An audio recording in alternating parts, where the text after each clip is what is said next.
بشر گشت. زیرا خداوند رب العزت این چراغ تابان را به خاطر صراط مستقیم بندگان روانه کرد. حبیب خدا صلی الله علیه و سلم پیامبری بشیر و نذیر بودند، پیامبری بودند که همه اشیا و همه حیوان و همه چیز جانداری دنیا به او صلوات میفرستادند. روز رسول خدا صلی الله علیه و سلم همراه یارانش راه پیش گرفت جانب تماشای بیابانی. از دور چشم مبارکی پیامبر صلی الله علیه و سلم به یک حیوان افتاد.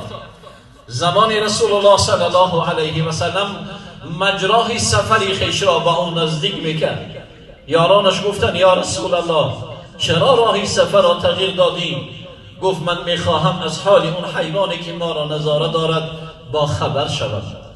زمان حبیب خدا صلی الله علیه و سلم به نزد او رسید و دید که یک حیوانی به مثل آهو دیدار رسول الله تماشا دارد اما اشک میریزد.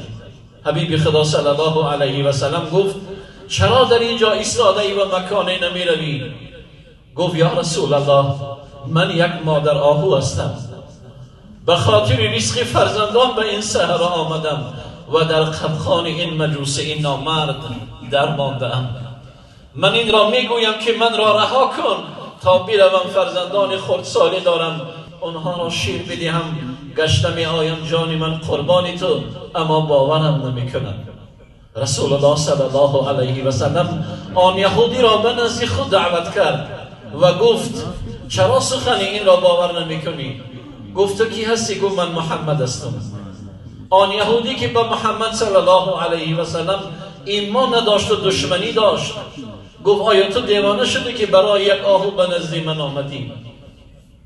حبیب خدا صلی الله علیه و سلم گفت این را رها کن تا به نزد فرزندانش برود، آنها را غذا بدهد، شیر بدهد و ساعت بین همدیگر بمانیم، اگر نه آمد جان من قربانیت.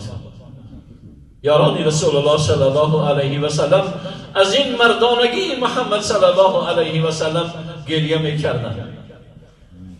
یهودی خرسند شد، دست و پای آهو را رها کرد و او دوام شد نزد فرزندان و رسول الله در نزد او بماند. آهو زمان به نزد فرزندانش آمد که اونها انتظار مادر بودند و گفتند مادر چرا سراسیمه ای؟ هر روز می آمدی با یک مهربانی با یک آرامی ما را شیر می دادی، امروز چگونه سراسیمه هستی؟ گفت ای فرزندانم من در قبخان یهودی در ماندم. گفتم کی تو را رها کرد؟ گفت پیامبری بشیر و نذیر محمد صلی الله علیه و سلم. فرزندان گفتند آیا تو از خدای محمد نترسیدی که او را در یهودی بدبخت در گرو ماندی؟ ای مادر زمانی که تو به نزد ما نمایان شدی الله محمد ما را سیر کرد، ما احتیاج به شیر فیسانی تو نداریم، برو که یهودی محمد صلی الله علیه و سلم این پیامبری بشیر و نذیر آزار ندهد. آهو دوام شد به نزد حبیب مهربان. زمانی که از دور نمایان شد یهودی از هوش رفت، خود را به زمین پرتاب، یاران او را برداشتن آب میزدند.